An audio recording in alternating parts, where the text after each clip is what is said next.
अर्धवट नॉलेज कधी धोकादायक असतं, पण चुकीचं पसरवणं हे कितीतरी धोकादायक आहे. काही लोकांना कोण समजवेल. गेले 2 दिवस झाले बुद्धगयेमध्ये फिरत असताना मला इतके काही काही विचित्र अनुभव आलेले आहेत ना, की सांगायला पण विचित्र वाटतं ते सगळं. काल मी ज्या रिक्षावाल्याला घेऊन फिरले, त्याने मला बरीचशी स्थळं दाखवली आणि छान वाटलं. पण त्याचं नॉलेज तपासून माझ्या नॉलेजमध्ये इतकी भर पडली की मला बेशुद्ध पडायची वेळ आली आहे. ज्या गुफेमध्ये भगवंतांनी 6 वर्ष तप केलं, ती गुफा बघायला मी काल गेले. त्या गुफेमध्ये बाजूला काही दगडांच्या मूर्त्या ठेवलेल्या होत्या आणि त्यांनी तिथे 2 ब्राह्मण पंडित बसलेले होते आणि त्यांचं म्हणणं आहे की इथे डोंगेश्वरी माता प्रकट झाली होती म्हणे आणि तिने बुद्धांची तपस्या भंग केली होती. तो म्हणे बुद्ध डर गए, वो डर गए, वहाँ से भाग गए और बाद में वो बोधि वृक्ष के इधर जाके बैठे, सुजाता के हाथ की खीर खाई. वो सुजाता हमारी जात की थी, तो हमारी जात की होने के कारण वो खीर खाई उन्होंने और उनको ज्ञान प्राप्ति हुआ.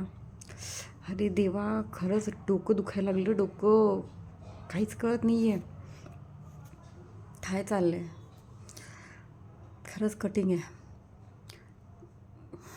काय बोलावं, खरंच काही कळत नाही आहे. कुठल्या लाईक आणि व्ह्यूजसाठी हा व्हिडिओ केलेला नाही आहे, पण तुम्हालाही असे अनुभव येतील इथे आलात तर थोडं सावध राहा. काही प्रतिक्रिया सध्या करू नका, कारण महाबोधी बुद्धविहार आंदोलन आपलं चालूच आहे. त्यातले काही चांगली लोक मला भेटले, त्यातली काही तरुण भेटले मला नायगाव दादरचे. त्या मुलांनी ती गोष्ट नोटीस केली, सोशल मीडियावर टाकली आहे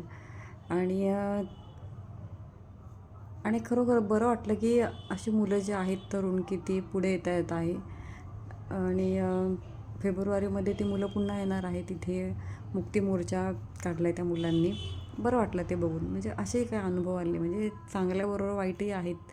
पण खरोखर असं नॉलेज नाही पसरवलं पाहिजे. काय कामाचं जे की ज्याच्यात काही फायदा नाही आहे, ते अर्धवट आहे आणि मुळात ते खरं खोटं हे तपासतसुद्धा नाही आहे. म्हणजे इतका विचित्र पद्धतीने अपप्रचार चालू आहे की आता आपल्यासारख्यांना माहिती आहे म्हणून आपल्याला कुणी भरकटवू शकत नाही आहे, पण ज्यांना माहिती नाही आहे त्या लोकांनी जर असा प्रचार केला तर कुणी किती लपवण्याचा प्रयत्न केला तर बुद्ध काही लपत नसतात. या पृथ्वीवरती कुठेही कुदळ मारली तरी बुद्धच दिसणार आहे.